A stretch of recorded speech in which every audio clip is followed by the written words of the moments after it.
오늘 밤 안으로 당장 내쫓아라.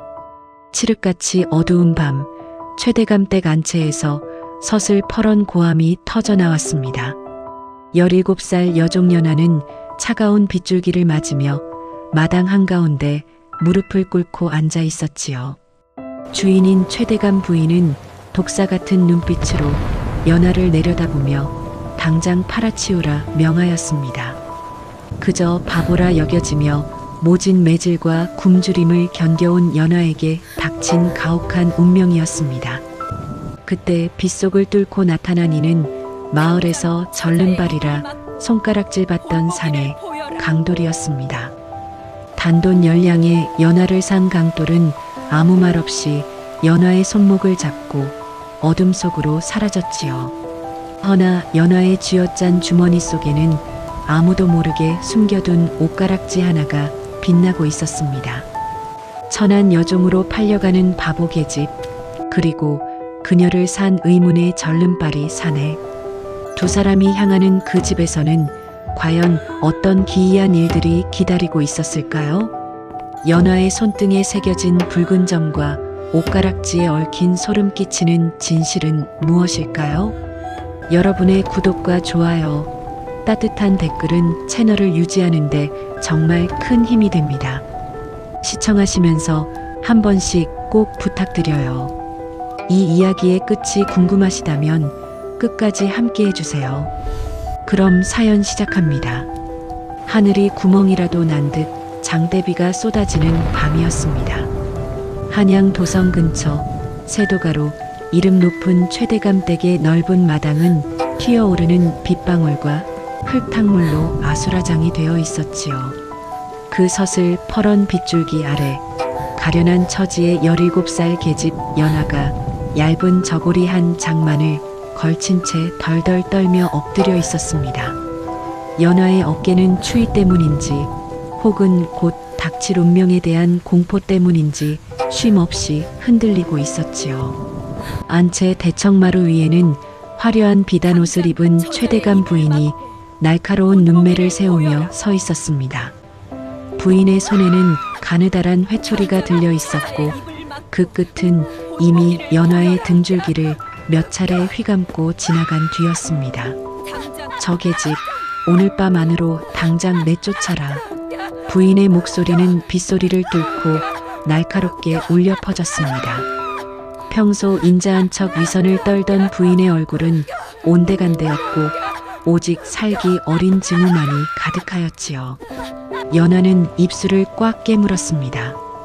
비명이 터져나올 법도 하건만 연하는 그저 바보처럼 고개를 숙인 채 아무 말도 하지 않았습니다. 사람들은 연하를 두고 말도 제대로 못하는 바보라 수군거렸지요. 부인은 그런 연하의 침묵이 더더욱 화가 치미는 모양이었습니다. 밤만 축내는 저 바보 같은 것이 감히 내 집안에 애군을 몰고 오다니 당장 내다버려도 시원치 않을 판에 뉘라도 데려가겠느냐며 부인은 악을 썼습니다. 부인의 곁에 서 있던 노비들이 연하의 팔을 거칠게 잡아 끌었습니다. 연하의 무릎이 바닥에 쓸려 껍질이 벗겨지고 핏물이 배어 나왔지만 부인은 눈 하나 깜짝하지 않았지요. 사실 연하가 쫓겨나는 이유는 밥을 축내서가 아니었습니다. 연하가 점점 자라나며 돌아가신 연하의 어머니를 빼닮아가는 것이 부인의 눈에는 가시처럼 박혔기 때문이었지요. 연하의 어머니는 과거 이 집안에서 가장 총애받던 여종이었으나 어느 날 소리 소문 없이 세상을 떠나고 말았습니다. 그 후 남겨진 연하는 바보 노릇을 하며 겨우 목숨을 부지해왔던 것이지요. 그때였습니다. 마당 저편 어두운 대문 사이로 누군가 절뚝거리며 걸어 들어왔습니다. 빗물에 젖어 축 늘어진 집신을 신고 낡은 무명옷을 걸친 사내였습니다. 사내는 한쪽 다리를 심하게 절며 마당 한가운데로 들어섰지요. 그의 정체는 마을 변두리에 사는 절름발이 노비 강돌이었습니다. 강돌은 고개를 숙인 채 부인 앞으로 다가와 섰습니다. 부인이 눈살을 찌푸리며 강돌을 바라보았지요. 네 이놈, 여긴 어느 안전이라고 발을 들이느냐. 부인의 호통에도 강돌은 담담한 목소리로 대답하였습니다. 대감 마님, 이 계집을 제가 사러 왔습니다. 강돌의 목소리는 낮고 묵직하였으며 빗소리 속에서도 또렷하게 들려왔습니다. 부인은 기가 막힌다는 듯 코웃음을 쳤습니다. 절름발이 주제에 여종을 사겠다고? 돈은 있느냐? 강돌은 품 안에서 묵직한 주머니 하나를 꺼냈습니다. 그리고는 진흙탕 바닥에 그 주머니를 내려놓았지요. 여기 10냥이 있습니다. 제 평생을 모은 돈이옵니다. 부인의 눈이 번뜩였습니다. 쓸모없는 바보 계집을 치우는데 10냥이나 받을 수 있다니 생각지도 못한 횡재였기 때문입니다. 부인은 짐짓 점잖은 척하며 노비들에게 소리쳤습니다. 저 계집의 보따리를 챙겨 강돌의 수레에 실어라. 단 이 집에서 입고 있던 옷 외에는 아무것도 가져가지 못하게 해라. 연하는 강돌의 손에 이끌려 일어섰습니다. 강돌의 손은 투박하고 거칠었지만 이상하게도 따뜻한 온기가 느껴졌지요. 연하는 여전히 바보처럼 초점 없는 눈으로 바닥만을 바라보았으나 사실 연하의 주먹 안에는 아주 작은 물건 하나가 꼭 쥐어져 있었습니다. 그것은 연하의 어머니가 남긴 유일한 유품인 옷가락지였습니다. 부인이 연하의 몸을 샅샅이 뒤졌으나 연하는 이 가락지를 자신의 낡은 저고리 안감 속 깊숙이 숨겨두었기에 들키지 않을 수 있었지요. 이 가락지야말로 연하의 잃어버린 신분과 과거를 증명할 유일한 열쇠였습니다. 비바람은 더욱 거세졌고 강돌은 연하를 낡은 수레 위에 태웠습니다. 수레는 덜컹거리며 최대감 댁의 높은 대문을 빠져나왔지요. 뒤를 돌아본 연하의 눈에 멀어지는 집의 전경이 들어왔습니다. 화려한 기와지붕 아래 숨겨진 그 추악한 비밀들과 자신을 짐승처럼 다루었던 부인의 얼굴이 머릿속을 스쳐 지나갔습니다. 연하는 이를 악물었습니다. 이제 다시는 이곳으로 울며 돌아오지 않으리라 다짐하였지요. 강돌은 묵묵히 빗속을 걷고 있었습니다.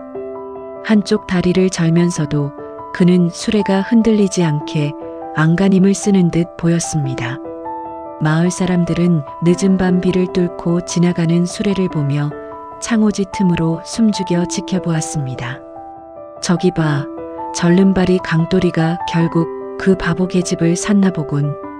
쯧쯧, 끼리끼리 만난다더니 딱 그 꼴이로세. 사람들의 비아냥거리는 목소리가 빗소리에 섞여 들려왔습니다. 하지만 강돌은 아무런 대꾸도 하지 않았습니다. 오직 앞만을 바라보며 어두운 산길로 향할 뿐이었지요. 연하는 젖은 몸을 웅크린 채 강돌의 뒷모습을 관찰하였습니다. 그 사내의 등은 생각보다 넓었고 빗줄기를 온몸으로 막아내며 연하를 지켜주고 있는 듯한 기분이 들었습니다. 산길은 험하고 가팔랐습니다. 수레바퀴가 돌부리에 걸려 크게 휘청일 때마다 연하의 몸도 이리저리 쏠렸지요. 그때마다 강돌은 뒤를 돌아보며 낮은 목소리로 말했습니다. 꽉 잡으시오. 떨어지면 크게 다칠 것이니. 그것이 강돌이 연하에게 건넨 첫마디였습니다. 연하는 대답 대신 수레의 난간을 더 세게 붙잡았지요. 빗물에 젖은 연하의 오른손 등이 잠시 노출되었습니다. 그곳에는 콩알만한 붉은 점이 선명하게 박혀 있었습니다. 강돌은 그 점을 보았는지 못 보았는지 알 수 없었으나 그의 발걸음이 잠시 머뭇거렸던 것만은 분명하였습니다. 한참을 올라가자 산 중턱에 홀로 떨어진 허름한 초가집 한 채가 나타났습니다. 사방이 나무로 둘러싸여 있어 낮에도 어두울 것 같은 고립된 장소였지요. 강돌은 수레를 멈추고 연하를 부축하여 내렸습니다. 집안은 좁고 비좁았으나 미리 불을 지펴놓았는지 훈훈한 온기가 배어나오고 있었습니다. 강돌은 연하를 방 안으로 들여보낸 뒤 자신은 마당에서 비를 맞으며 짐을 정리하였지요. 방 안에는 낡은 이불 한 채와 작은 목각 상자 하나만이 놓여 있었습니다. 연화는 방구석에 앉아 젖은 저고리를 여몄습니다. 바보인 척하고 있었으나 연화의 머릿속은 복잡하게 돌아가고 있었습니다. 이 남자는 왜 전 재산을 털어 나를 산 것일까? 정말로 일꾼이 필요해서였을까? 아니면 다른 흉측한 의도가 있는 것일까? 그때 강돌이 방 안으로 들어왔습니다. 그는 젖은 겉옷을 벗어 던지고 연화에게 마른 수건 하나를 내밀었지요. 몸부터 닦으시오. 감기라도 걸리면 큰일이니까. 강돌의 눈빛은 무뚝뚝하면서도 무언가 깊은 사연을 품고 있는 듯 했습니다. 연화는 수건을 건네받으며 강돌의 얼굴을 찬찬히 살펴보았습니다. 거친 수염과 흉터가 있는 얼굴이었지만 눈매만은 날카롭고 영민해 보였지요. 절름발이 노비라고 하기에는 어딘가 모르게 기품이 느껴지는 몸가짐이었습니다. 연화는 저고리 안쪽의 옷가락질을 다시 한번 확인하였습니다. 이 남자가 자신의 아군인지 혹은 부인보다 더 위험한 적인지 아직은 알 수 없었습니다. 하지만 확실한 것은 연화의 인생에서 가장 길고도 험난한 밤이 이제 막 시작되었다는 사실이었습니다. 강돌은 아궁이에 불을 더 지피기 위해 다시 밖으로 나갔습니다. 방 안에는 장작이 타는 냄새와 서늘한 흙내음이 섞여 감돌았지요. 연화는 창호지 문틈으로 보이는 강돌의 그림자를 한참 동안 바라보았습니다. 어둠이 짙게 깔린 산속의 외딴 집에서 두 사람의 기묘한 동거가 시작되고 있었습니다. 비는 그칠 줄 모르고 쏟아졌고 산짐승의 울음소리가 멀리서 들려왔습니다. 연화는 어머니가 남긴 가락지를 꼭 쥐며 떨리는 숨을 내뱉었지요. 운명의 수레바퀴는 이미 돌아가기 시작했고 이제는 돌이킬 수 없는 길로 접어들고 있었습니다. 연화는 말을 하지 않았습니다. 아니, 정확히 말하자면 말을 하지 못하는 척하며 살아왔습니다. 17회를 살아오며 연화가 배운 가장 큰 생존의 법칙은 스스로를 낮추고 또 낮추어 아무런 생각도 없는 바보가 되는 것이었지요. 산속 외딴 집의 좁은 방 안에서 연화는 가만히 눈을 감고 과거의 기억들을 떠올렸습니다. 최대감 댁의 화려한 담벼락 안쪽에서 연화가 겪어야 했던 시간은 오직 차가운 눈총과 매질로 점철된 고통의 나날이었습니다. 연화의 어머니는 그 집의 여종이었으나 비범한 미색과 총명함을 지니고 있었지요. 하지만 그것이 화근이었습니다. 안주인인 최대감 부인의 투기와 질투는 서슬퍼런 칼날이 되어 연화의 어머니를 들이쳤고 결국 어머니는 연화가 아주 어린 적에 의문의 죽음을 맞이하였습니다. 어머니가 숨을 거두기 직전 어린 연화의 손을 꼭 잡으며 남긴 마지막 유언은 뼈에 사무칠 만큼 처절하였습니다. 연화야, 절대로 내 영리함을 보이지 마라. 이 집에서 살아남으려면 눈이 있어도 보지 못하고 귀가 있어도 듣지 못하며 입이 있어도 말하지 못하는 바보가 되어야 한다. 그것이 내가 살 길이다. 어머니의 눈물 섞인 목소리는 어린 연화의 가슴에 깊이 박혔습니다.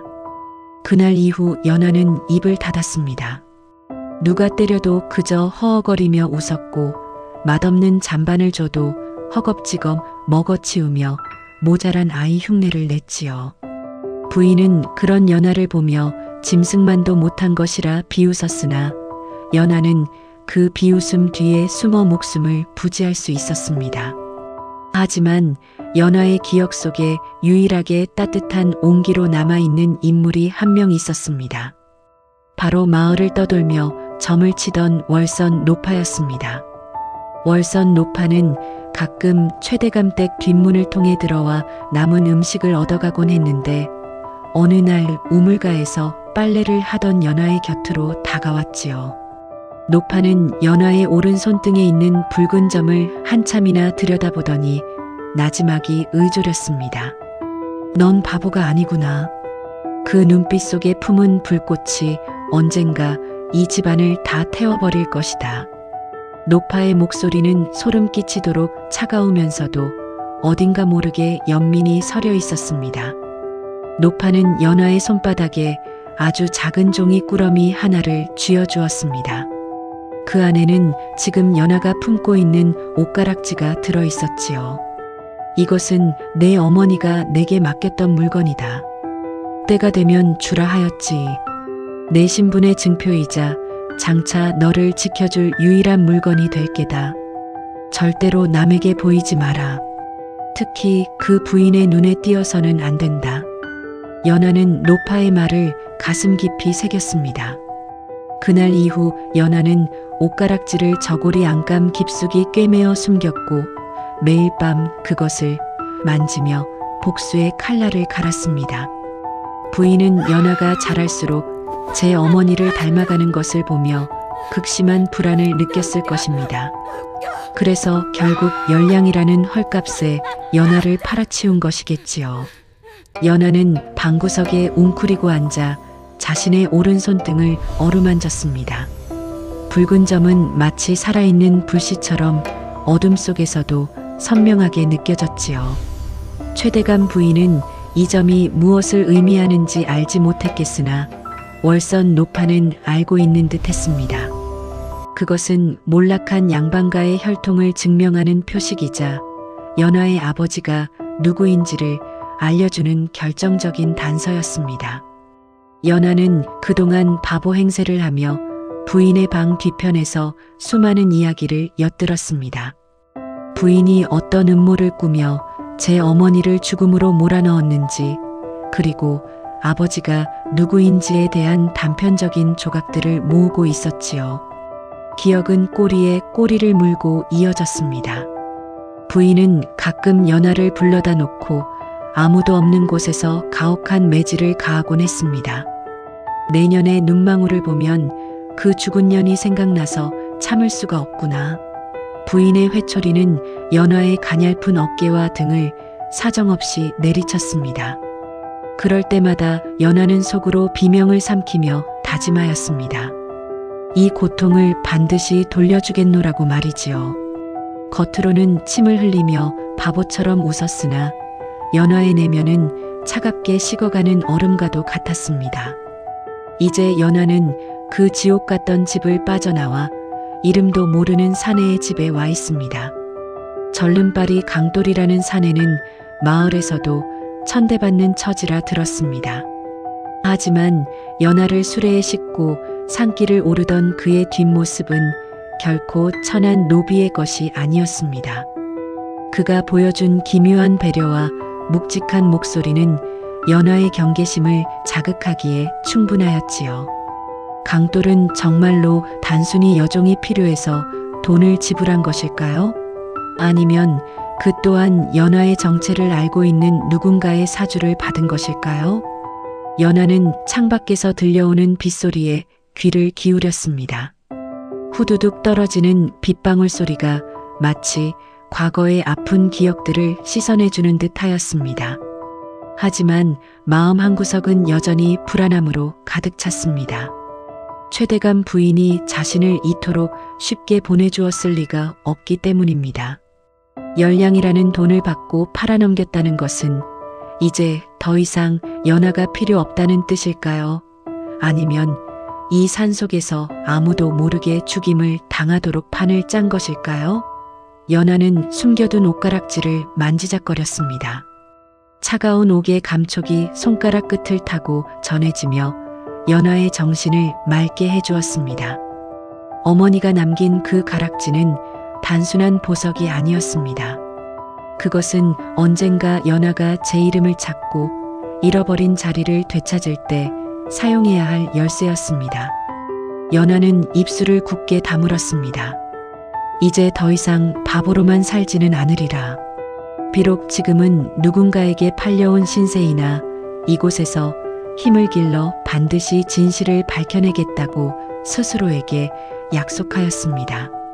산속의 밤은 깊어만 갔고 연화의 머릿속은 복수를 위한 계획들로 촘촘히 채워지기 시작하였습니다. 멀리서 소쩍새 우는 소리가 들려왔습니다. 마치 연화의 기구한 운명을 비웃기라도 하는 듯 구슬프게 울려 퍼졌지요. 연화는 낡은 이불을 끌어당겨 몸을 감쌌습니다. 방 안의 온기는 조금씩 사그라지고 있었으나 연화의 가슴 속에는 분노와 희망이 뒤섞인 뜨거운 불꽃이 타오르고 있었습니다. 강돌이라는 사내가 잠시 후 방으로 들어온다면 연화는 다시 바보 같은 표정을 지어야 할 것입니다. 아직은 때가 아니었으니까요. 연화는 어둠 속에서 자신의 붉은 점을 다시 한번 확인하며 서서히 눈을 감았습니다. 비를 뚫고 도착한 강돌의 집은 마을에서 멀리 떨어진 숲속에 외롭게 서 있었습니다. 사방은 울창한 소나무 숲으로 둘러싸여 있었고 가파른 절벽 아래 위치해 있어 웬만한 사람들은 발길조차 하지 않을 법한 곳이었지요. 강돌은 수레에서 연화를 조심스럽게 부축해 내렸습니다.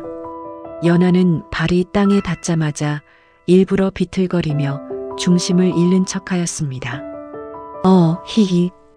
연화의 입에서는 바보 같은 웃음소리가 흘러나왔고 강돌은 그런 연화를 물끄러미 바라보더니 아무 말 없이 어깨를 잡아주었습니다. 집 안으로 들어서자 눅눅한 흙내음과 함께 오래된 나무 냄새가 코끝을 찔렀습니다.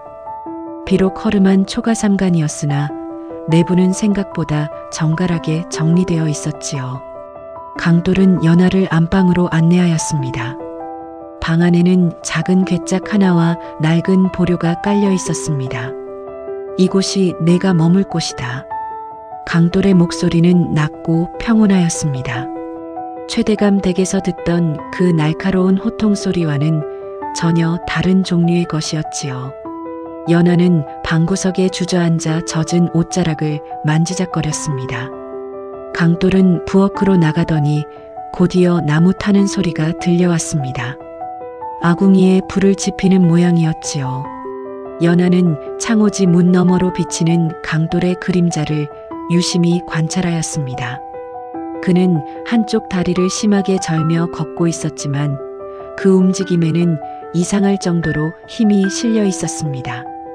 무거운 장작을 옮길 때나 솥을 씻을 때의 팔 근육은 평범한 노비의 것이라고 하기에는 너무도 탄탄해 보였지요.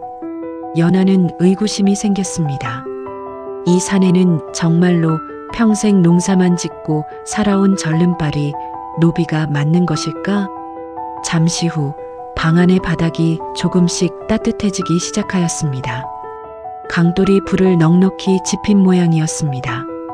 그는 쟁반에 따뜻한 물 한 대접과 옥수수 몇 알을 담아 들어왔습니다. 이거라도 먹고 기운을 차려라. 강돌은 쟁반을 연화 앞에 놓아두고는 다시 밖으로 나갔습니다. 연화는 옥수수를 손에 쥐었으나 먹지는 않았습니다. 그저 따뜻한 물그릇에서 올라오는 김을 바라보며 이 상황을 이해하려 애썼지요. 보통 여종을 돈 주고 사왔다면 첫날부터 거친 일을 시키거나 험한 짓을 하려 드는 것이 상례였습니다. 하지만 강돌은 연화에게 손끝 하나 대지 않았고 오히려 편히 쉬라는 배려를 보이고 있었습니다. 밤은 점점 깊어갔고 산속의 추위는 뼈를 저미는 듯 하였습니다. 하지만 아랫목의 온기 덕분에 연화의 젖은 몸은 서서히 말라갔지요. 연화는 방 안의 물건들을 하나하나 살펴보았습니다. 벽에는 낡은 갓한 조각이 걸려 있었고 구석에는 읽다만 서책 한 권이 놓여 있었습니다. 노비의 집에 서책이라니? 연화는 깜짝 놀라 서책을 가까이서 보려 하였으나 그 순간 밖에서 강돌의 발소리가 들려와 얼른 제자리로 돌아갔습니다. 강돌은 방 안으로 들어오지 않고 문 밖에서 나지막이 물었습니다. 잠은 오느냐? 연화는 대답 대신 바보같이 웃으며 문을 빼꼼히 열었습니다. 헤헤, 아저씨. 따뜻해요. 강돌은 연화의 해맑은 표정을 잠시 바라보더니 이내 고개를 돌렸습니다. 그래, 다행이구나. 오늘은 피곤할 테니 푹 자거라. 내일부턴 할 일이 많을 게다.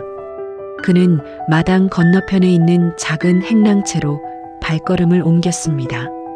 연화는 그가 완전히 사라진 것을 확인한 뒤에야 안도의 한숨을 내쉬었습니다. 이 집에는 기묘한 긴장감이 흐르고 있었습니다. 강돌은 분명 연화를 산 주인이었으나 그의 행동은 주인이 종을 대하는 태도가 아니었습니다. 오히려 소중한 물건을 지키는 파수꾼 같은 느낌에 가까웠지요. 연화는 저고리 속의 옷가락질을 만지며 생각에 잠겼습니다. 만약 강돌이 자신의 아군이라면 누가 그를 보낸 것일까요? 아버지가 살아계셔서 자신을 찾고 있는 것일까요? 아니면 월선 노파가 강돌에게 무언가 부탁을 한 것일까요? 문득 밖에서 부스럭거리는 소리가 들려왔습니다.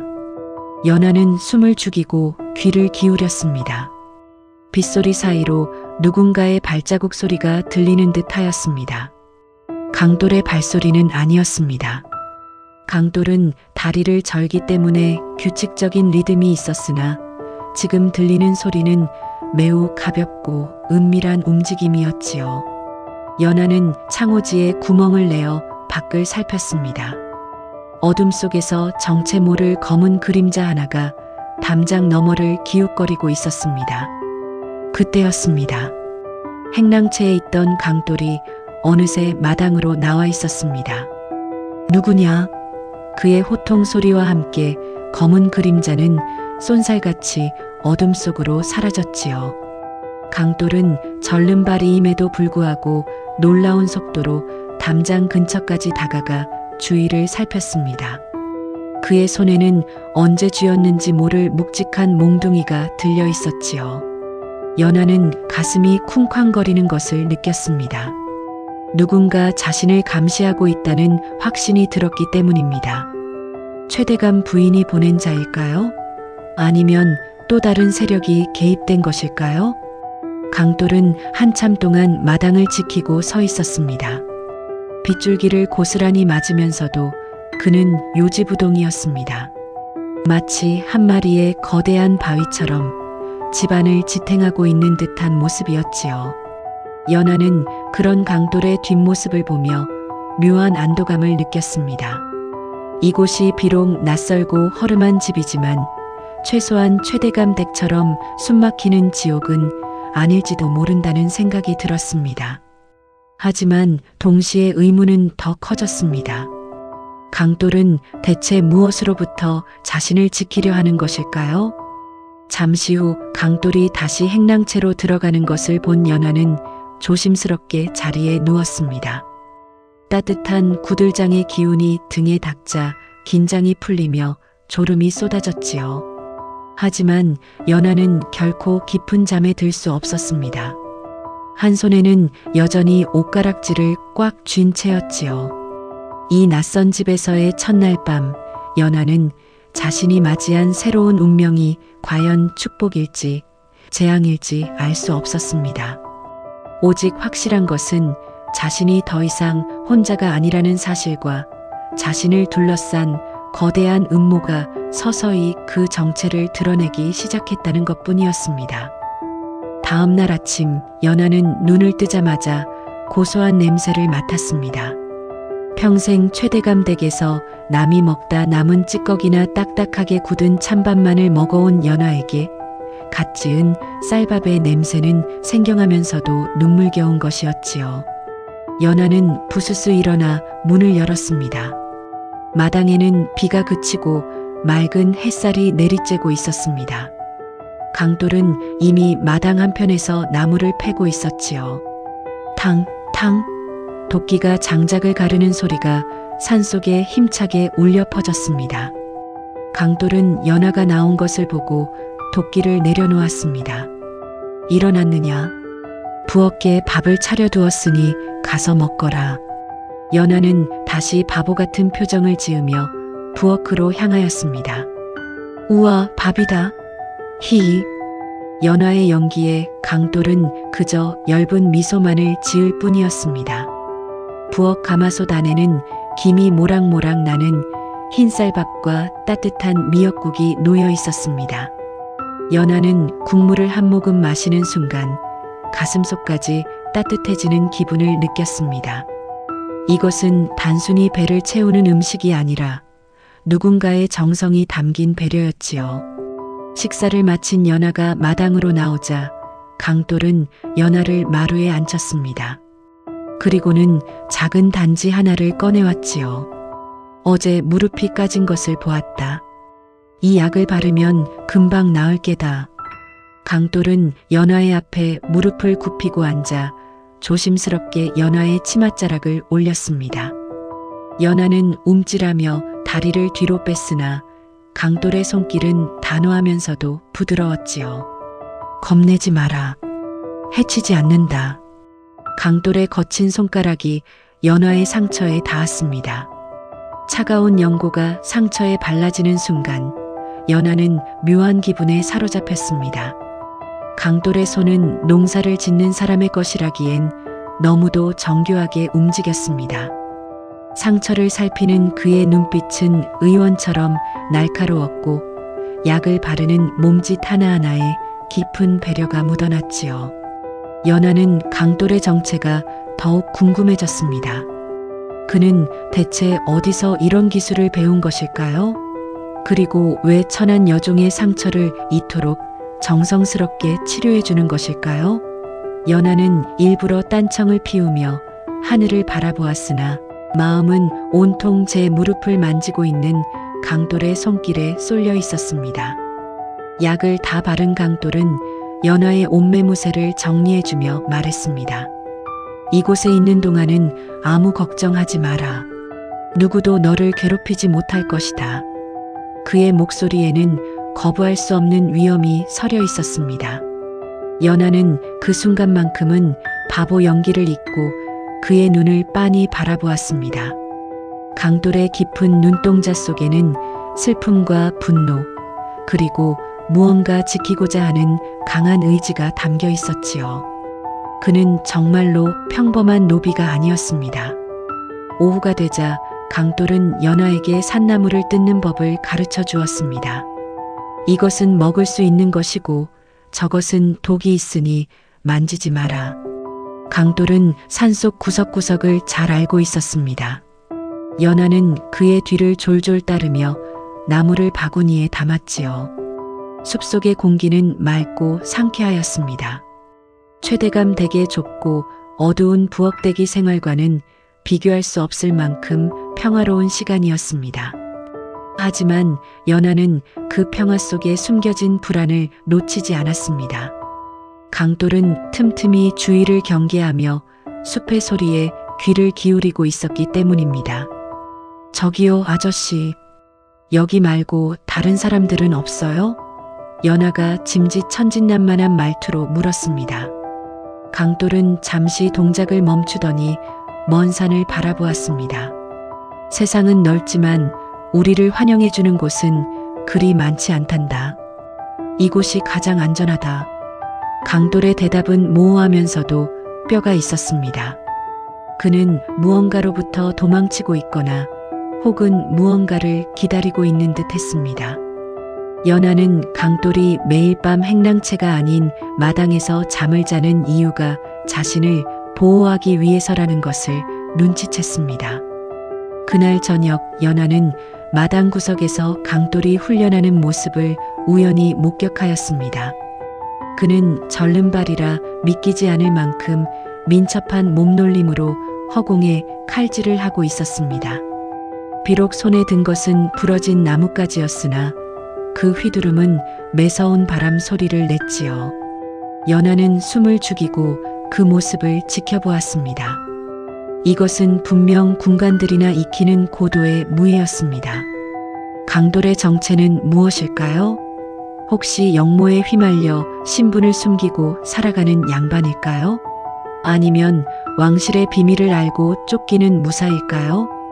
연화의 심장이 빠르게 뛰기 시작하였습니다. 만약 강돌이 강력한 무예를 갖춘 인물이라면 자신이 품고 있는 복수 계획에 큰 힘이 될 수 있을 것이었습니다. 하지만 반대로 그가 최대감 부인과 연결된 인물이라면 자신은 호랑이 굴에 제 발로 걸어 들어온 꼴이 되겠지요. 연하는 신중해져야 한다고 다짐하였습니다. 아직은 자신의 본 모습을 보일 때가 아니었습니다. 연하는 다시 바보처럼 웃으며 강돌에게 다가갔습니다. 아저씨, 뭐해요? 춤추는 거예요? 강돌은 연하를 보고는 서둘러 나뭇가지를 내려놓았습니다. 그래, 심심해서 한바탕 놀아보았다. 어서 들어가 자거라. 밤이 깊어지자 연하는 방 안에서 옷가락지를 꺼내어 달빛에 비추어 보았습니다. 은은하게 빛나는 가락지의 푸른 빛이 연하의 얼굴을 타고 흘렀습니다. 연하는 어머니의 목소리를 기억해냈습니다. 진실은 어둠 속에서도 반드시 빛을 내는 법이란다. 연하는 이 가락지를 강돌에게 보여줘야 할지 고민에 빠졌습니다. 만약 그가 정말로 자신을 지키기 위해 온 사람이라면 이 가락지가 결정적인 단서가 될 수 있을 것이었습니다. 하지만 의문은 가시지 않았습니다. 강돌은 대체 누구의 명령으로 연하를 산 것일까요? 연하의 가치를 알고 심량이라는 거금을 지불한 배후에는 분명 거대한 존재가 있을 것이었습니다. 연하는 창밖을 내다보았습니다. 달빛 아래 서 있는 강돌의 그림자가 길게 늘어져 있었습니다. 그는 여전히 집 주위를 감시하며 밤의 정적을 지키고 있었지요. 연하는 그 모습에서 알 수 없는 슬픔을 느꼈습니다. 저 사내 또한 자신만큼이나 무거운 비밀을 짊어지고 살아가는 존재라는 직감이 들었기 때문입니다. 그때였습니다. 멀리서 부엉이 울음소리가 들려왔습니다. 3번 연속으로 들려오는 그 소리는 마치 미리 약속된 신호처럼 느껴졌지요.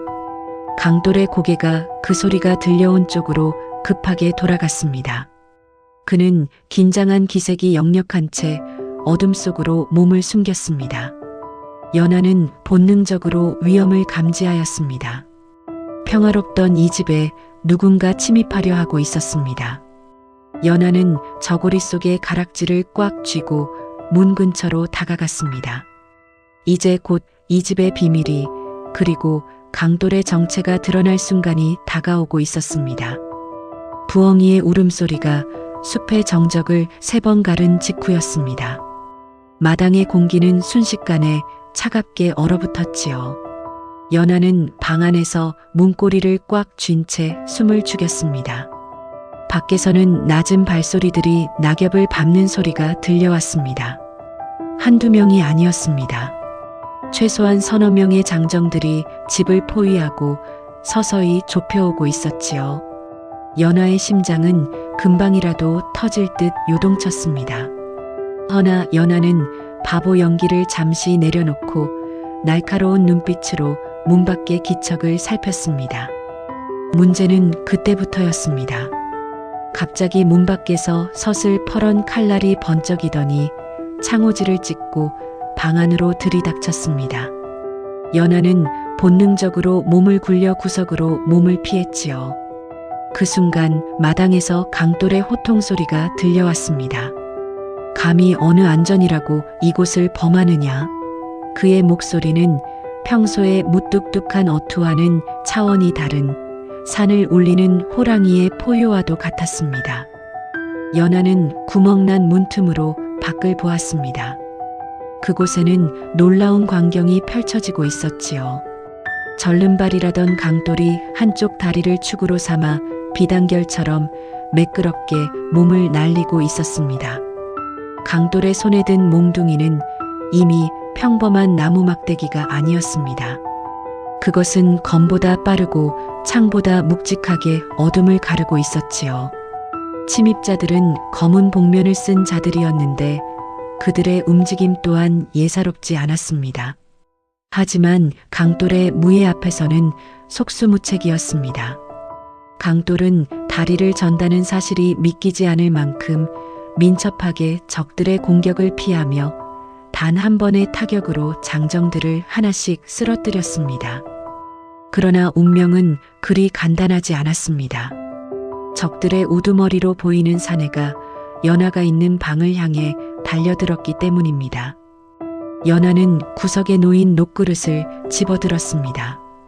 바보인 척하며 비명을 질러야 할지 아니면 맞서 싸워야 할지 찰나의 고민이 스쳤지요. 그 순간 강돌이 번개처럼 방 앞으로 날아와 사내의 앞을 가로막았습니다.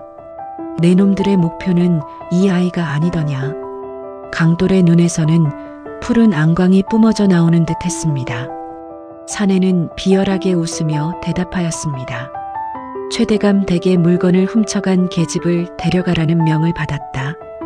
방해하면 내 놈도 목숨을 부지하기 어려울 것이다. 강돌은 코웃음을 쳤습니다. 최대감의 물건이라? 이 아이는 누군가의 물건이 아니다. 이 나라의 귀한 핏줄이다.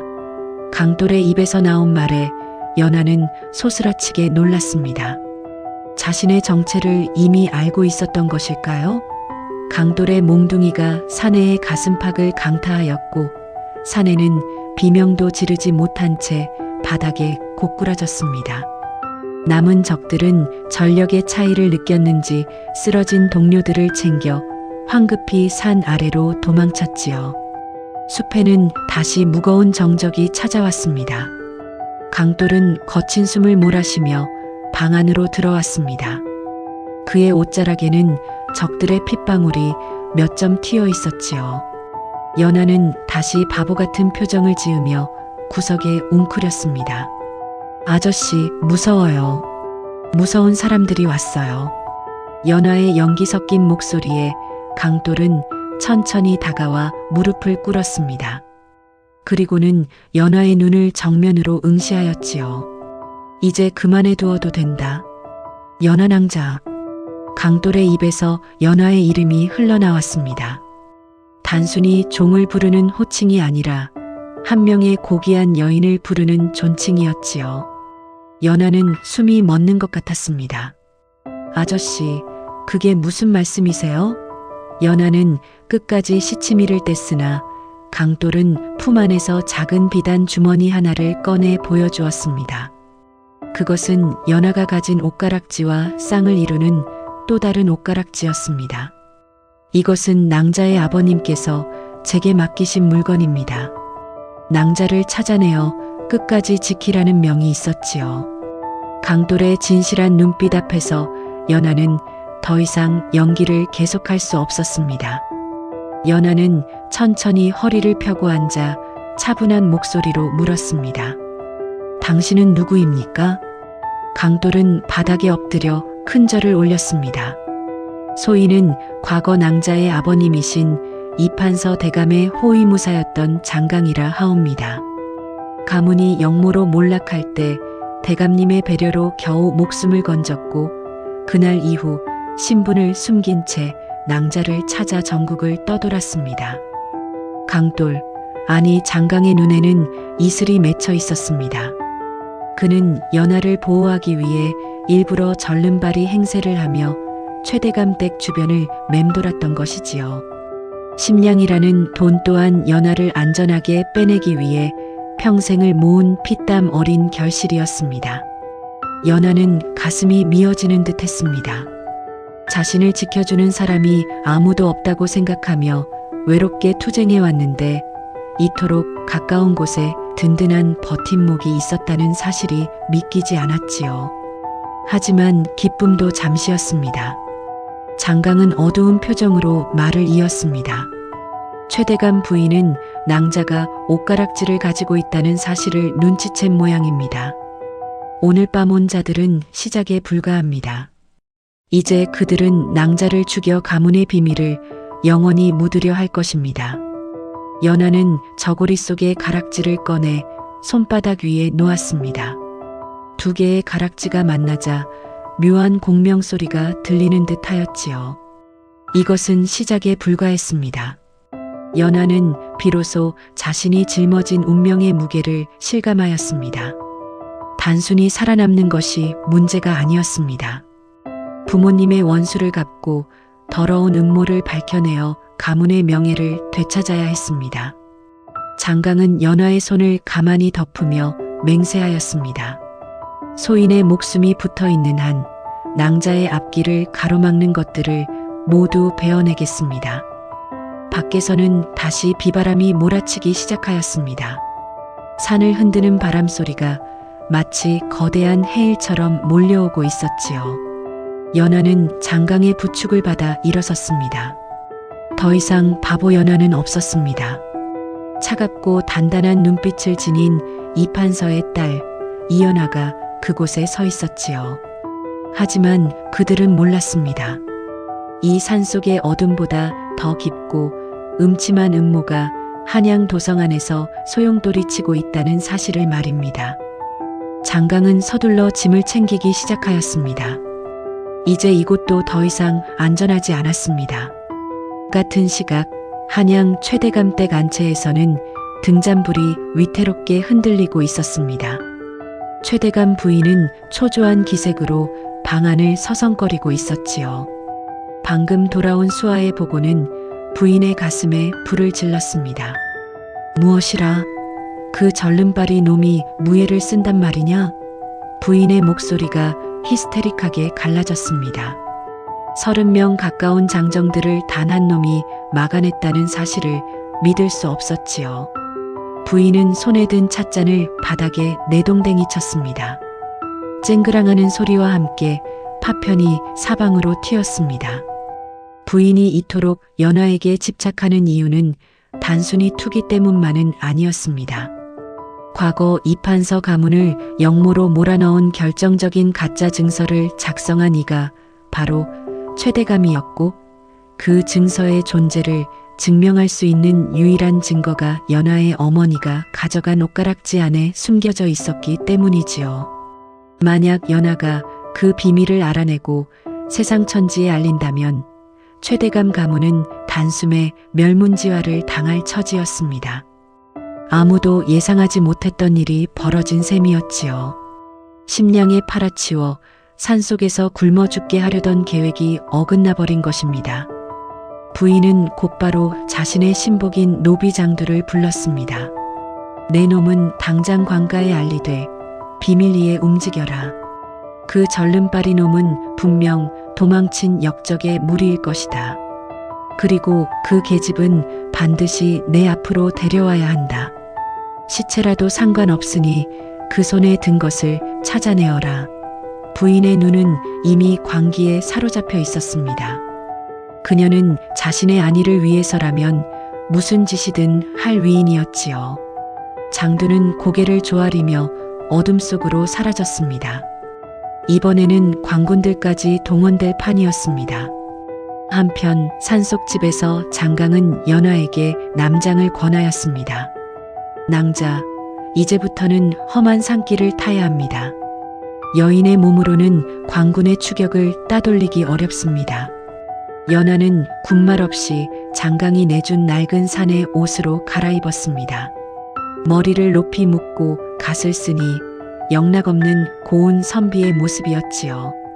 연화는 거울 속에 비친 자신의 모습을 보며 입술을 깨물었습니다. 이름도 신분도 심지어 성별까지 숨겨야 하는 이 기구한 운명이 원망스러웠으나 지금은 살아남는 것이 우선이었습니다. 장강은 집 구석구석에 미리 준비해둔 함정들을 점검하였습니다. 누군가 다시 이곳을 찾는다면 큰 대가를 치르게 하려는 의도였지요. 그는 연화에게 단검 하나를 건넸습니다. 낭자, 만약 소인과 떨어지게 된다면 이것으로 스스로를 지키셔야 합니다. 연화는 묵직한 단검의 무게를 느끼며 고개를 끄덕였습니다. 하지만 그녀의 속마음은 달랐습니다. 자신을 위해 희생하려는 장강을 절대로 혼자 두지 않겠다고 다짐하였지요. 그러나 이것은 시작에 불과했습니다. 그들은 뒷산 절벽길을 통해 이동하기 시작하였습니다. 비가 그친 뒤라 산길은 미끄럽고 위험하였으나 장강은 지형을 훤히 꿰고 있는 듯 거침없이 앞장섰습니다. 연하는 숨이 턱끝까지 차올랐지만 한마디 불평도 하지 않았습니다. 그 순간 멀리 산 아래에서 횃불 무리가 일렁이는 것이 보였습니다. 광군들이었습니다. 최대감 부인이 예상보다 훨씬 빠르게 움직인 것이지요. 장강의 안색이 창백해졌습니다. 생각보다 수가 너무 많습니다. 낭자, 저를 따라오십시오. 그들은 바위 틈새와 울창한 덤불 사이를 헤치며 나아갔습니다. 밤 공기는 차가웠고 나뭇가지에 긁힌 뺨이 따끔거렸으나 연하는 걸음을 멈추지 않았습니다. 허나 운명은 그리 간단하지 않았습니다.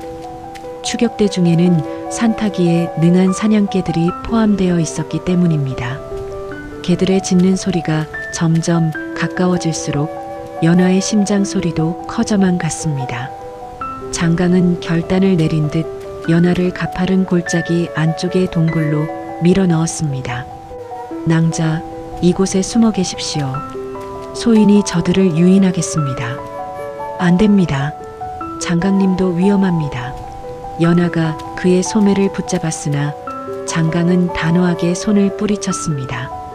낭자가 살아야 대감님의 원수를 갚을 수 있습니다. 제 걱정은 마십시오. 장강은 절름발이 행세를 완전히 집어던지고 짐승 같은 속도로 숲 반대편으로 달려나갔습니다. 연하는 어두운 동굴 속에서 숨을 죽인 채 장강의 발소리가 멀어지는 것을 들었습니다. 동굴 안은 축축하고 서늘하였습니다. 연하는 단검을 가슴에 품고 벽에 기대앉았습니다.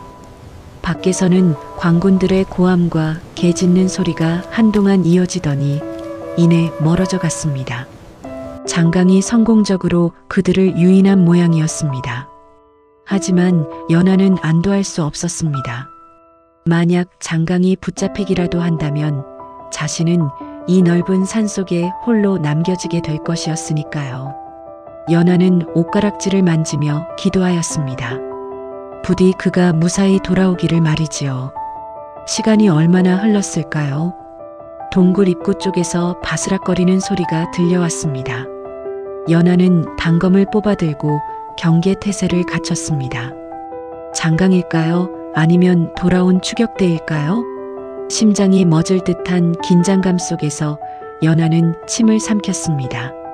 하지만 그 순간 동굴 안으로 들어온 것은 장강도 광군도 아니었습니다.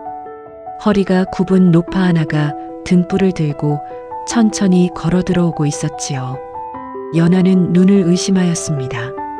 그것은 바로 한양 최대감댁 우물가에서 만났던 월선 노파였습니다. 월선 노파의 등장은 연하에게 한 줄기 비치자 동시에 거대한 의문이었습니다. 노파는 등불을 연하의 얼굴 가까이 가져다 대더니 껄껄 웃었습니다. 바보개집이 이제야 제 주인을 찾아가는 모양이구나. 연하는 당황하여 노파를 바라보았습니다. 할멈, 여기까지 어떻게 오신 거예요? 노파는 대답 대신 연하의 손등에 있는 붉은 점을 가리켰습니다. 이 불꽃이 길을 인도해 주었지. 자, 시간이 없다. 그 절름발이 산에는 지금쯤 죽을 고비를 넘기고 있을 게다. 어서 나를 따라오너라. 노파는 동굴벽에 숨겨진 틈새를 밀었습니다. 그러자 놀랍게도 성인 한 명이 겨우 지나갈 만한 좁은 통로가 나타났지요. 연하는 노파를 믿어야 할지 고민하였으나 지금 상황에서 선택의 여지는 없었습니다. 통로는 산의 반대편으로 이어져 있었습니다. 한참을 기어 나가자 산 아래 작은 암자가 하나 나타났습니다. 노파는 연하를 암자 안으로 들여보내고는 따뜻한 차 한 잔을 내어주었습니다. 낭자가 가진 그 가락지, 이제는 그 안의 비밀을 보아야 할 때다. 연하는 조심스럽게 가락지를 꺼냈습니다. 노파는 가락지의 이음매를 아주 정교하게 조작하더니 놀랍게도 가락지가 두 쪽으로 갈라졌습니다. 그 안에는 아주 얇고 질긴 비단 종이가 돌돌 말려 숨겨져 있었지요. 연하가 그 종이를 펼쳐보자 거기에는 최대감의 필적과 직인이 찍힌 서찰 하나가 들어 있었습니다. 그것은 과거 가짜 영모 사건을 공모했던 고관들의 명단과 그들이 주고받은 뇌물의 액수가 상세히 기록된 장부였습니다. 연화의 눈에서 눈물이 주르륵 흘러내렸습니다. 이것 한 장이면 모든 것을 되돌릴 수 있었습니다. 억울하게 죽어간 부모님의 명예와 뿔뿔이 흩어진 가문의 사람들을 다시 불러 모을 수 있었지요. 하지만 문제는 이 종이를 가지고 무사히 대궐까지 가는 것이었습니다. 지금 한양 도성은 최대감의 소나기에 있었고 가는 길목마다 광군들이 깔려 있을 것이 뻔하였습니다. 노파는 연화의 어깨를 토닥이며 말했습니다. 그 절름발이 사내가 목숨을 걸고 길을 열어줄 게다. 낭자는 그저 앞만 보고 달리면 된다. 그때 암자 밖에서 급박한 말발굽 소리가 들려왔습니다. 광군들이 이곳까지 찾아낸 것이었습니다. 장강이 유인책을 썼음에도 불구하고 수의 열쇠를 극복하지 못한 모양이었지요. 연화는 창밖을 내다보았습니다. 수십 개의 횃불이 암자를 포위하고 있었습니다. 사방은 꽉 막혔고 도망칠 구멍은 보이지 않았습니다. 장두의 목소리가 밖에서 들려왔습니다. 이연아, 어서 나오고 가락지를 내놓아라. 그러면 목숨만은 살려주마. 비열한 회유가 이어졌지만 연화는 흔들리지 않았습니다. 연화는 비단 종이를 다시 가락지 속에 넣고 단단히 여몄습니다. 그리고는 장강이 준 단검을 움켜쥐었지요. 할멈, 저 때문에 할멈까지 위험해질 수는 없어요. 어서 피하세요. 하지만 노파는 여유롭게 웃으며 소매 안에서 무언가를 꺼냈습니다. 그것은 연기 폭탄이었습니다. 늙은이가 이 정도 준비도 안 했을까봐? 노파가 그것을 바닥에 던지자 순식간에 암자 안은 자욱한 연기로 가득 찼습니다. 연화는 노파의 손에 이끌려 암자 뒤편의 절벽 아래로 이어진 줄사다리를 타고 내려갔습니다. 아래는 깊은 계곡물이 흐르고 있었습니다. 물살은 거셌고 바위들은 날카로웠으나 연화는 망설이지 않고 뛰어내렸습니다. 차가운 물속으로 몸이 빠져드는 순간 연화는 정신이 번쩍 들었습니다. 이제부터는 정말 혼자와의 싸움이었습니다. 물줄기를 따라 한참을 떠내려간 끝에 연화는 강가 모래사장에 도달하였습니다. 온몸이 젖어 무거웠고 기운은 다 빠져나갔지만 가슴속에 품은 증거물만큼은 뜨겁게 달아오르고 있었지요. 연화는 비틀거리며 일어섰습니다. 저 멀리 산 위에서 불길이 솟구치는 것이 보였습니다. 광군들이 분풀이로 암자에 불을 지른 모양이었습니다. 월선 노파는 무사히 빠져나갔을까요? 그리고 장강은 지금 어디에 있을까요?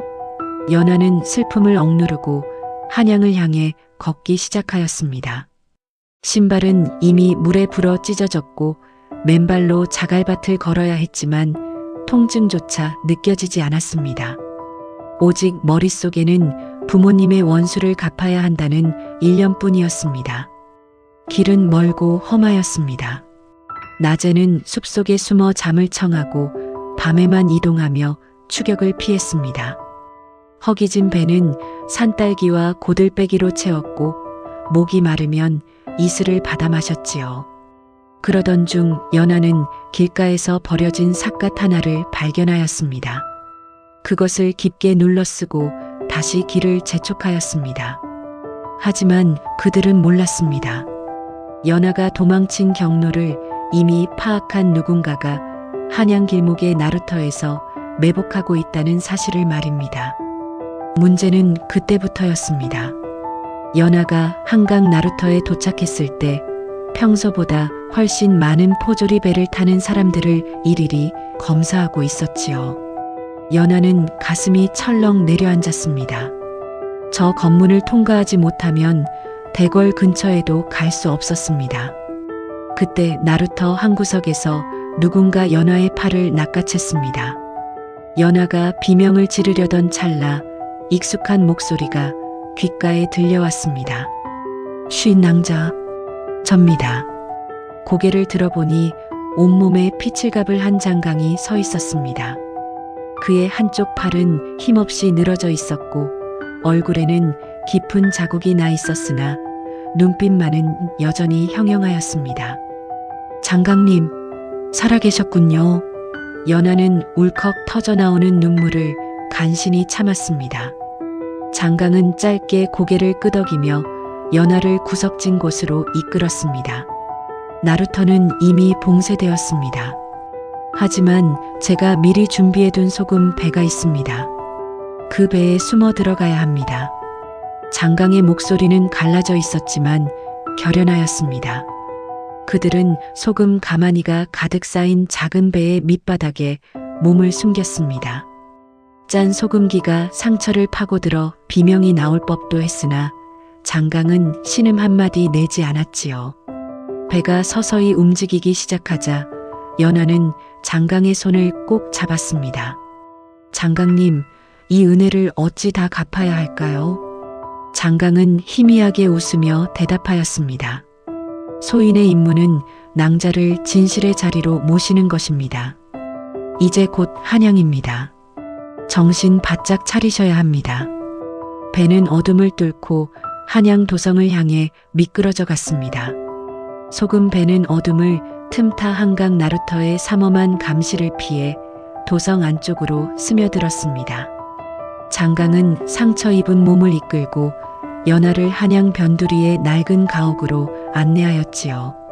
그곳은 한때 연하의 아버지가 비밀리에 사용하던 안가였습니다.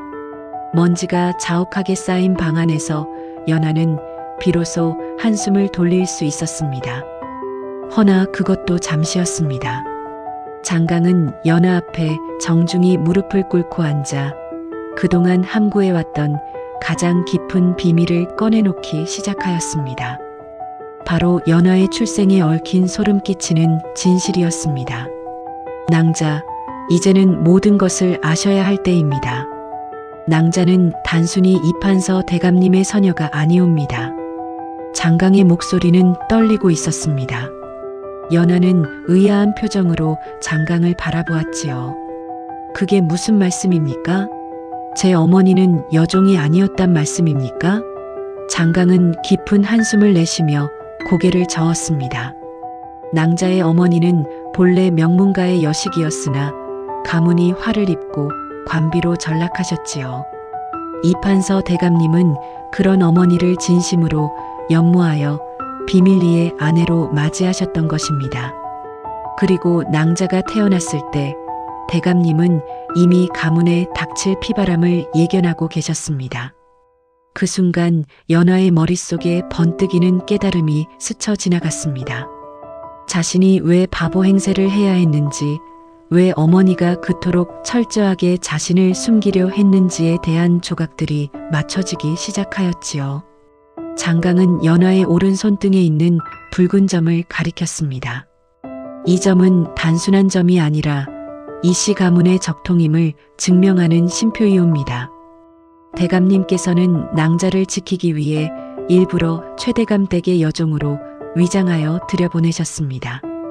가장 위험한 곳이 가장 안전하다는 생각에서였지요.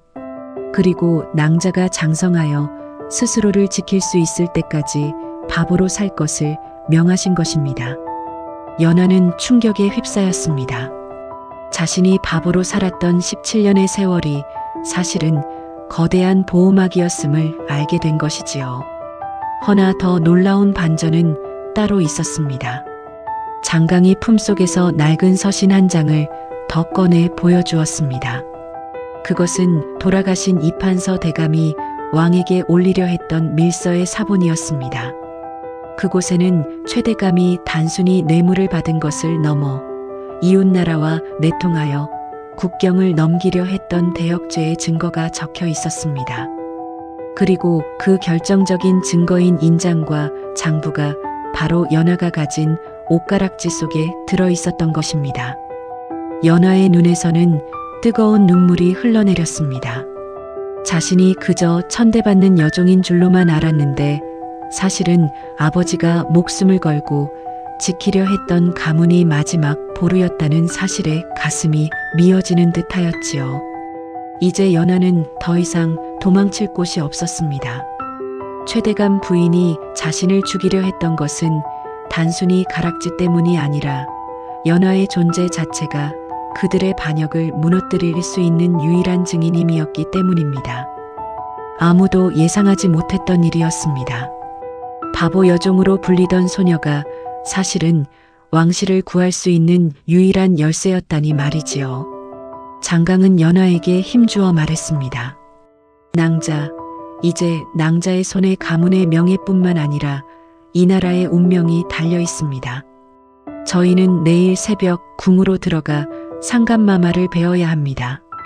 최대감이 손을 쓰기 전에 먼저 선수쳐야 합니다. 연하는 옷가락질을 만지작거렸습니다. 차가운 옥의 감촉이 이제는 묵직한 책임감으로 다가왔지요. 연하는 자신의 붉은 점을 바라보며 스스로에게 다짐하였습니다. 더 이상 숨지 않겠노라고, 자신의 이름을 당당히 되찾겠노라고 말입니다. 그날 밤 연하는 잠을 이룰 수 없었습니다. 낡은 방 안으로 스며드는 달빛이 마치 아버지의 따뜻한 손길처럼 느껴졌지요. 연하는 장강이 준 서책들을 다시 한번 훑어보며 궁 안의 예절과 화법을 익혔습니다. 바보로 살며 잊어버렸던 양반가의 품격이 연하의 몸속에서 서서히 깨어나고 있었습니다. 하지만 운명은 그리 간단하지 않았습니다. 최대감의 수하들이 이미 한양 전역을 샅샅이 뒤지고 있었고 연하가 머물고 있는 이 양가조차 언제 들킬지 모르는 위태로운 상황이었지요. 연하는 어둠 속에서 들려오는 희미한 발소리에 귀를 기울였습니다. 그것은 장강의 발소리가 아니었습니다. 담장 밖에서 누군가 조심스럽게 기척을 살피고 있었지요. 연하는 단검을 꽉 쥐었습니다. 이제는 누군가에게 보호받기만 하는 어린아이가 아니었습니다. 자신의 운명을 스스로 개척해야 할 이판서의 딸 이연하였습니다. 연하는 창호지 문 너머로 비치는 그림자를 노려보며 숨을 죽였습니다. 밤은 깊어갔고 도성 안은 폭풍 전야의 정적만이 감돌고 있었습니다. 운명의 시간이 다가왔습니다. 연하와 장강은 새벽 안개를 틈타 궁으로 향하려 하였으나 최대감의 수하들이 이미 길목을 차단하고 있었습니다. 장강은 연하에게 낮은 목소리로 속삭였지요. 낭자, 정면 돌파는 무리입니다. 오히려 최대감의 집으로 직접 들어가야 합니다. 등잔 밑이 어둡다는 말처럼 그들이 궁으로 가는 길만 지킬 때 우리는 그들의 안방을 노려야 합니다. 연하는 고개를 끄덕였습니다. 적의 심장부에서 진실을 터뜨리는 것, 그것이야말로 가장 확실한 복수의 방법이었습니다. 두 사람은 어둠을 틈타 최대감 댁의 담을 넘었습니다. 연하에게는 17년간 종살이를 하며 지겹도록 보아온 집이었기에 어디에 감시가 소홀하고 어디에 비밀 통로가 있는지 훤히 알고 있었지요. 연하는 장강을 이끌고 대감의 서고로 향하였습니다. 그곳에는 최대감이 감추고 싶어하는 수많은 비밀이 문서로 남아있을 것이었습니다. 하지만 서고 입구에는 최대감 부인이 이미 수하들을 거느리고 기다리고 있었습니다. 그녀는 연하가 올 것을 예감하고 있었던 모양입니다. 오호라, 제 발로 호랑이 굴에 들어오다니 가상하구나. 부인의 입가에는 비열한 미소가 걸려 있었습니다. 연하는 더 이상 바보 같은 표정을 짓지 않았습니다. 그녀는 허리를 꼿꼿이 펴고 부인의 눈을 똑바로 응시하였지요. 최대감 부인, 이제 그만 그 위선의 탈을 벗으시지요. 내 죄는 이미 하늘이 알고 땅이 알고 있습니다.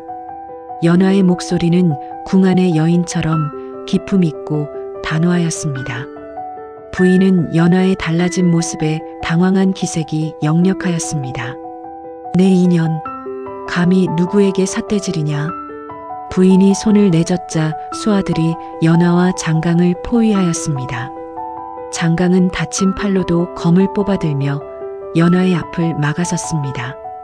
낭자, 서구 안으로 들어가십시오.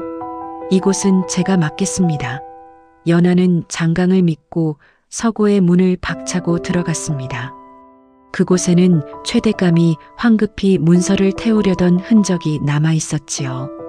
연화는 바닥에 떨어진 타다 남은 종이 조각들을 수습하였습니다. 그리고 품속의 옷가락지를 꺼내 서고 책상 위에 놓인 인장들과 대조해 보았습니다. 가락지 속의 문양과 최대감의 개인 인장이 완벽하게 일치하였습니다. 그때 최대감이 어둠 속에서 나타났습니다. 그는 연화의 손에 든 가락지를 보며 부들부들 떨었지요. 그것을 내놓아라. 그러면 내 목숨만은 살려주겠다. 연화는 차갑게 웃었습니다.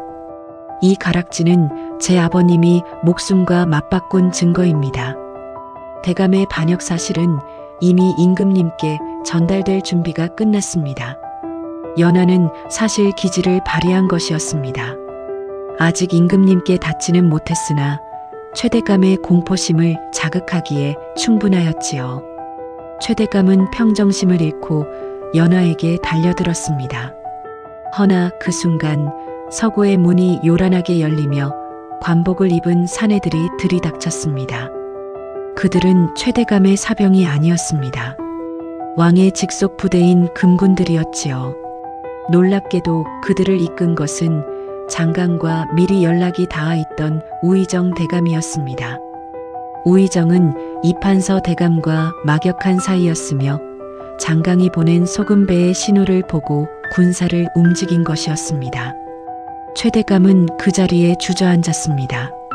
부인 또한 수아들에게 붙잡혀 끌려오며 비명을 질렀지요. 연화는 조용히 옷가락지를 우의정에게 건넸습니다. 대감, 여기 모든 진실이 담겨 있습니다. 제 아버님의 억울함을 풀어주시고 이 나라를 좀먹는 무리들을 처단해 주십시오. 우의정은 가락지 속의 비단 장부를 살피더니 숙연한 표정으로 고개를 끄덕였습니다. 이판서의 딸이 살아있었구나. 참으로 장하다. 연화는 그제야 긴장이 풀리며 자리에 주저앉았습니다. 17년의 고통과 인내가 결실을 맺는 순간이었지요. 최대감 댁 마당에는 횃불이 대낮처럼 밝게 타오르고 있었습니다. 욕망과 음모로 가득 찼던 그 화려한 집은 이제 죄인들의 처소로 변해버렸습니다. 연화는 끌려가는 부인의 뒷모습을 보며 복수심보다는 묘한 허탈감을 느꼈습니다. 결국 악은 스스로를 파멸시키는 법이었습니다. 장강은 피투성이가 된 채 연화에게 다가와 미소 지었습니다. 낭자, 이제 끝났습니다.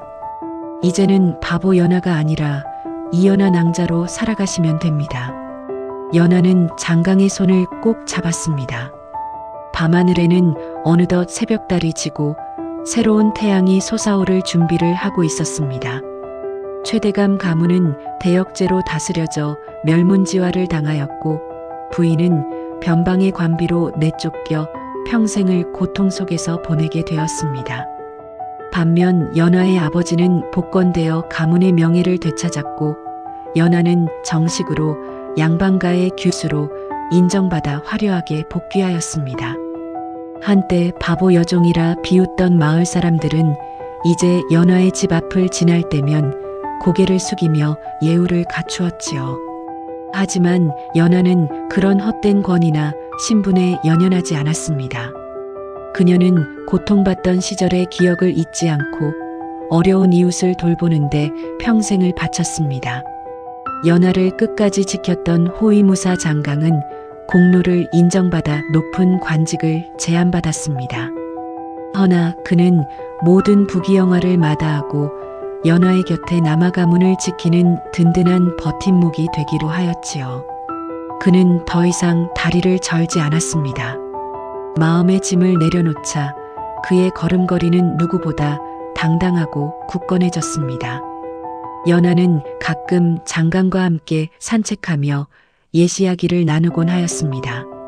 열량에 팔려가던 그 폭우 속의 밤이 이제는 아득한 꿈처럼 느껴졌지요. 출생의 비밀을 품고 있던 옷가락지는 이제 연화의 안방 깊숙한 곳에 보관되어 있습니다. 그것은 단순한 장신구가 아니라 연화가 견뎌온 인내와 용기의 상징이었습니다. 연화는 매일 아침 가락지를 보며 스스로를 다잡았습니다.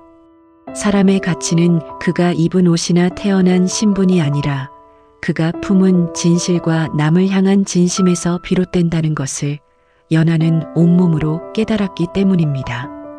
그녀는 자신의 오른손등에 있는 붉은 점을 이제는 자랑스럽게 여기게 되었습니다. 세월이 흘러 연화는 한 가문의 당당한 안주인이 되었습니다. 그녀는 자식들에게 항상 강조하였습니다. 아무리 힘든 순간이 와도 스스로의 가치를 잃지 마라. 어둠이 깊을수록 빛은 더 선명하게 드러나는 법이란다. 연화의 이야기는 야담으로 전해져 내려와 고통받는 많은 이들에게 희망의 등불이 되었습니다. 바보로 위장하여 살아남은 지혜와 목숨을 건 충심이 만났을 때 어떤 기적이 일어날 수 있는지를 증명한 셈이었지요. 우리의 인생 또한 연화의 삶과 닮아 있을지 모릅니다.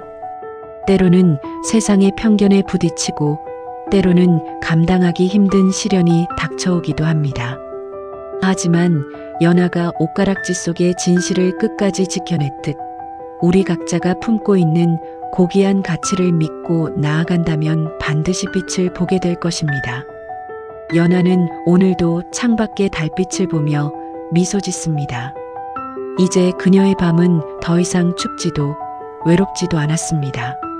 진실은 승리하였고 그녀의 이름은 영원히 아름다운 향기로 남게 되었기 때문입니다. 지금까지 시청해 주셔서 진심으로 감사합니다. 오늘 하루도 고생 많으셨습니다. 어디에서 들어주셨는지 댓글로 남겨주시면 반갑게 인사드리겠습니다.